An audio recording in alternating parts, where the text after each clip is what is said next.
하나님을 예배하는 시간, 우리 성도님들과 함께 마음껏 찬양하고 기도할 수 있어서 행복한 시간입니다. 그리고 무엇보다도 말씀을 통해 하나님께서 능력 주시기에 참으로 행복한 시간임을 믿습니다. 오랜만에 오늘은 조금 특별한 시간으로 준비를 했습니다. 다 아시죠? 1년에 두어 번 정도 성지의 사진을 보면서 말씀을 나누는데 오늘은 그리스의 메테오라라는 지역을 살펴보려 합니다.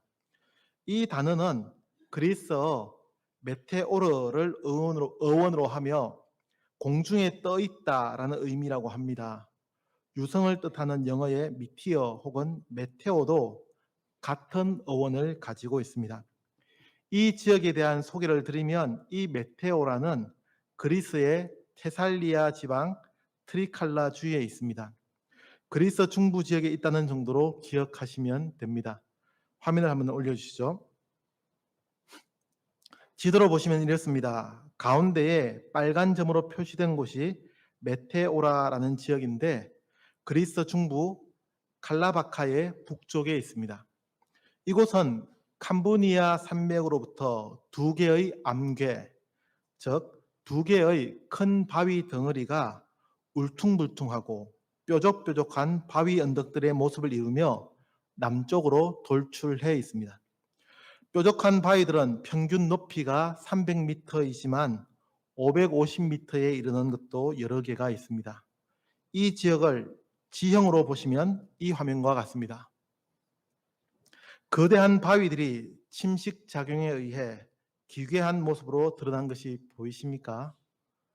이 지형 사진으로는 잘 모르시겠죠? 정면에서 보면 이런 모습의 바위산 모습입니다. 저 높은 바위산 꼭대기에 마케도니아 지방에 있는 아토스 산의 수도원 공동체에서 온 수도자 아타나시오스 코비노비스타가 1350년경에 수도원을 만듭니다. 그것이 잠시 후에 살펴보게 될 수도원 중에 하나인 데메테오론 수도원의 최초 건물이었습니다. 1367년에는 네일로스가 여러 바위 위에 교회 4채를 더 세웠고 그 가운데 하나는 아직까지도 남아 있습니다. 대략 700년이 넘는 긴 시간을 유지해온 기독교의 소중한 유산입니다.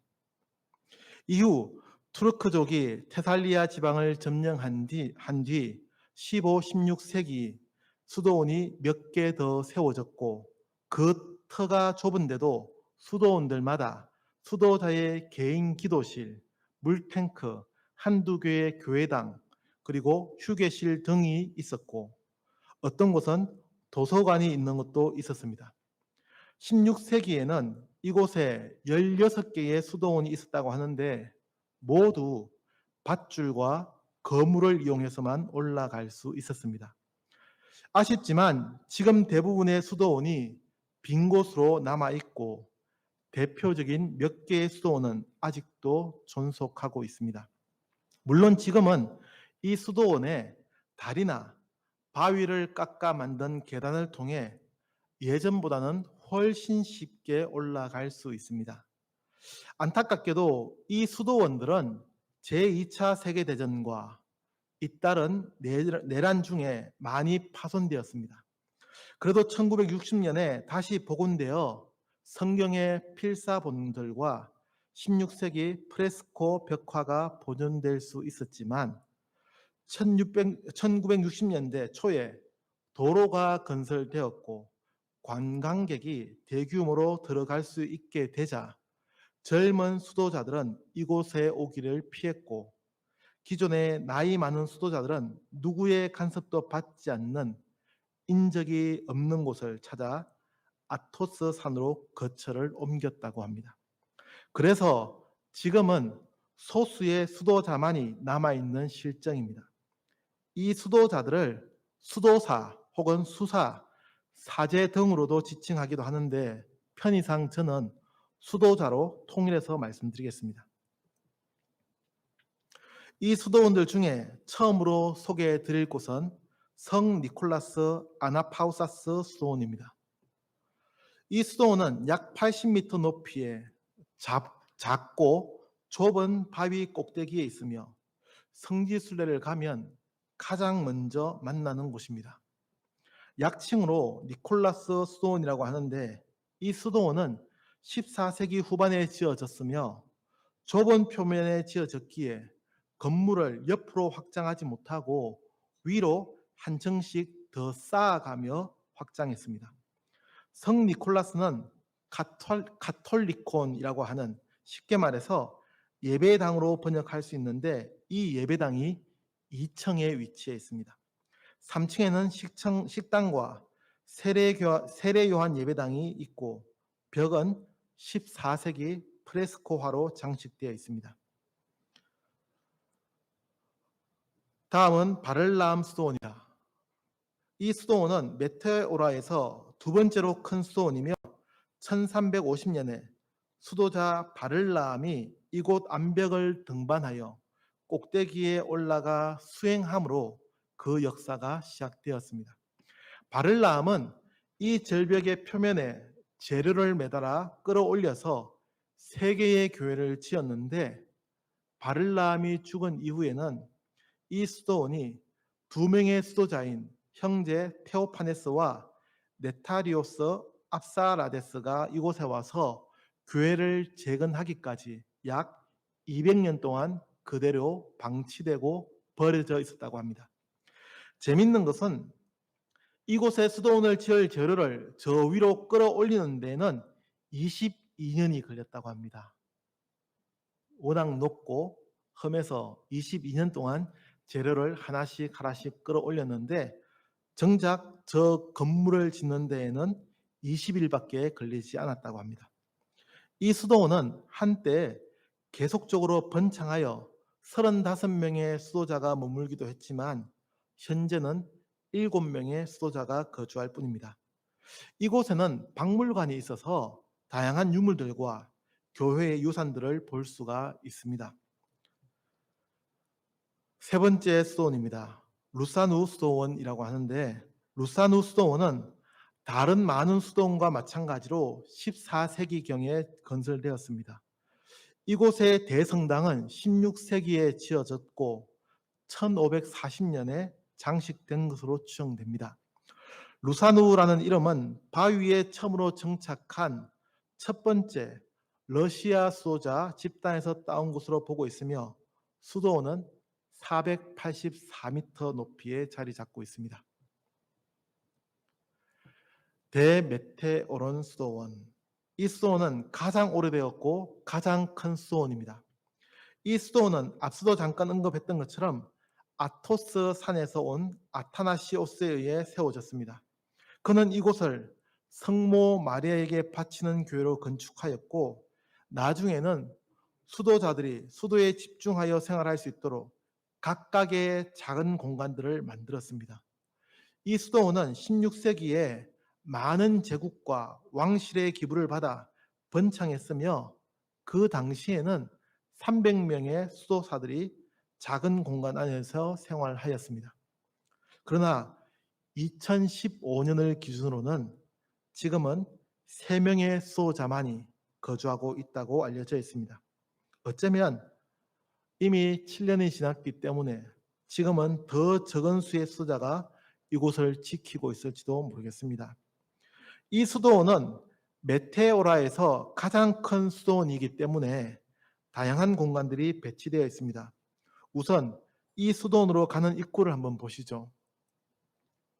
예전에는 화면에서 보시는 것처럼 이 그물망 도르래가 수도원에 오를 수 있는 유일한 통로였지만, 지금은 개방되면서 절벽에 바위를 깎고 뚫어서 계단을 만들었습니다. 왼쪽에 있는 것이 바위를 뚫어 만든 수도원의 입구입니다. 보시기에도 좁아 보이죠? 입구는 한 명이 겨우 들어갈 수 있을 정도로 좁지만 안으로 들어가면 그래도 간신히 사람이 서로 오갈 수 있는 공간이 됩니다. 오른쪽 사진입니다. 이 수도원, 즉 대메테오론 수도원에만 다양한 공간들이 있는 것은 아닙니다. 다른 수도원에도 각각의 생활 공간들이 다 있고 도서관이나 박물관이 있는 곳도 있지만 그 모든 것을 다 보여드릴 수가 없어서 이 수도원을 기준으로 설명을 드리는 것입니다. 수도원이 위치한 수도원의 위치가 바위산 꼭대기다 보니 생활하는 데에 꼭 필요하면서 구하기 힘든 것이 있겠죠. 무엇이겠습니까? 물입니다. 물은 구해서 옮겨오기가 쉽지 않았고 그렇다고 바위산 위에서 물이 솟아날리도 만무합니다. 비를 통해서 물을 저장해서 사용하거나 힘들지만 먼 거리에서 수도원을 향해 물을 직접 길러와야 했습니다. 그래서 물을 오랫동안 보관하기 위해 포도주를 만들었습니다. 오해하면 수도자들이 술을 즐겨 마신 것처럼 보일 수 있는데 당시에는 수분 섭취를 위한 불가피한 조치라고 보는 것이 더 옳습니다. 포도주 저장을 위해 저장통도 필요했고 당시에는 수도원의 대부분이 나무로 되어 있어서 목공장은 필수적인 공간이었습니다. 사소한 것들을 고치기도 하고 만들었던 장소입니다. 다음 사진은 보여드리기 전에 안내를 먼저 드립니다. 조금 무서울 수 있고 거부감이 들 수 있는 사진입니다. 수도원의 납골 땅입니다. 보통 납골 땅이라고 하면 뼈를 빻아서 가루로 보관하지만 이곳은 그럴 시설도 없고 형편도 되지 못했습니다. 함께 생활하던 수도사가 하나님의 부름을 받으면 좁은 수도원 주위에 묻었다가 일정 시간이 지난 후에 그 무덤을 파서 이와 같이 유골로 보관했습니다. 그러니 이곳은 그동안 약 700년 동안 이 수도원에서 생활하다가 죽은 수도자들의 유골을 모신 곳입니다. 생활하는 데 꼭 필요한 공간이죠. 한때 300명이 머물렀던 수도원이만큼 식사를 준비하는 공간도 상당 부분 필요했습니다. 그렇다고 수도자들이 음식을 탐했던 것은 아닙니다. 개개인의 차이는 있겠지만 대부분은 최소한의 양식으로 생활했던 것으로 알려집니다. 기분을 전환하는 차원에서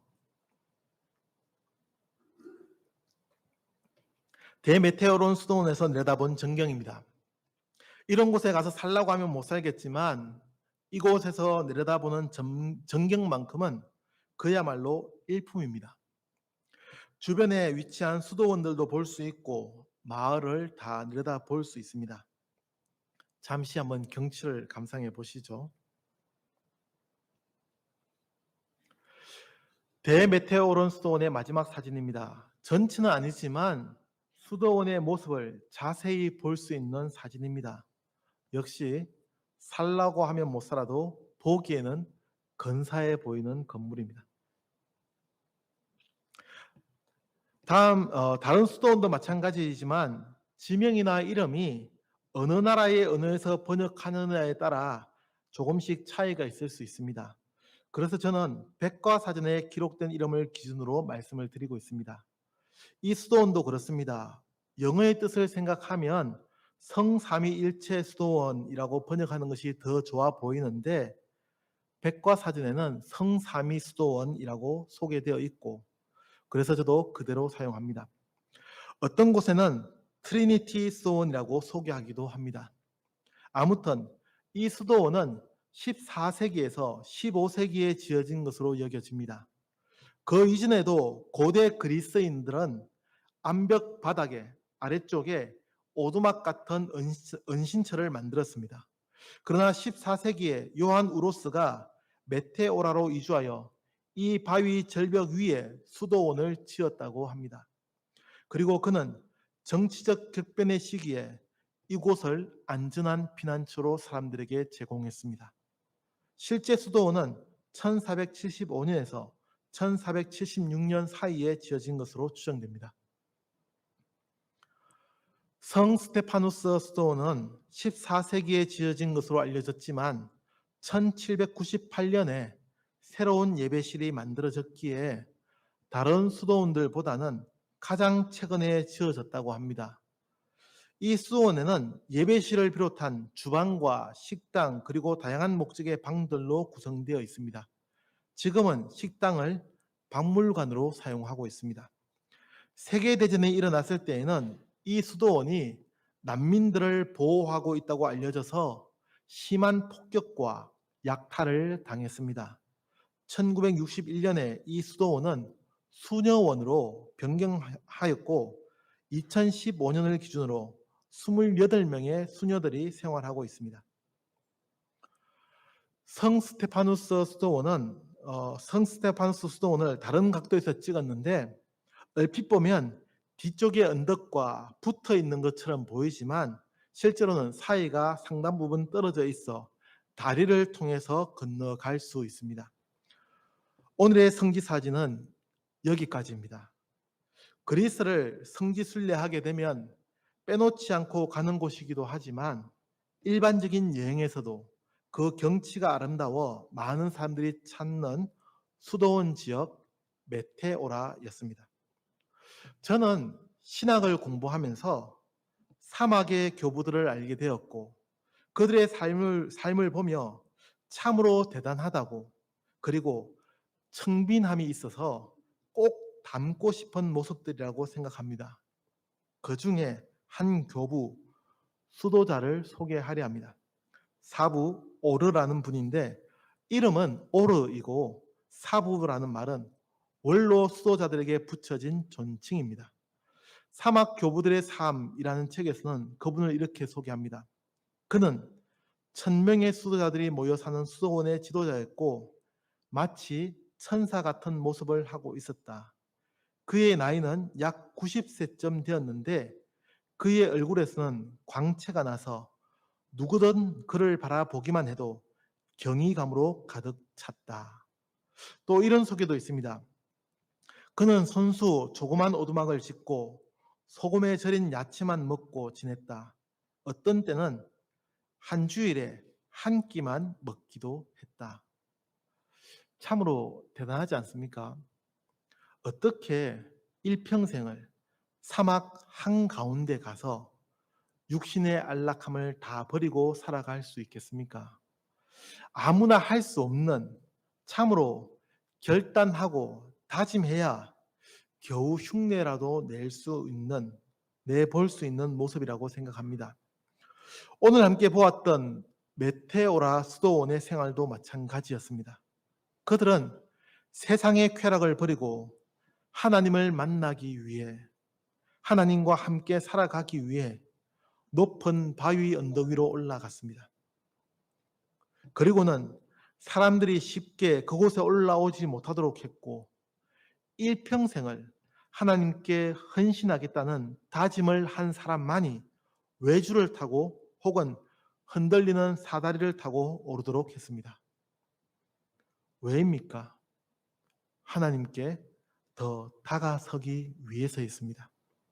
저는 우리 성도님들에게 사막의 교부와 혹은 또 사방의 교부와 또 메테오라를 소개해드리면서 오늘을 사는 우리도 이와 같이 수도자로 살아야 한다고 말씀드리는 것이 아닙니다.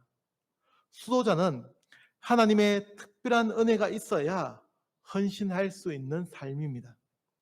그럼에도 우리가 이 지역을 보면서 생각해 볼 수 있는 것, 우리는 얼마나 하나님을 사랑하고 있는지, 우리는 하나님과 함께하기 위해서 어떤 결단과 행동을 하고 있는지에 대해서 생각해 볼 수 있지 않겠습니까? 저는 서두에 메테오라 지역에 대한 개괄적인 소개를 드리면서 요즘은 젊은 수도자들이 이 수도원에 오기를 꺼려 한다고 말씀드렸습니다. 왜 그렇다고 했는지 기억하십니까? 사람들의 간섭을 받지 않기 위해서라고 합니다.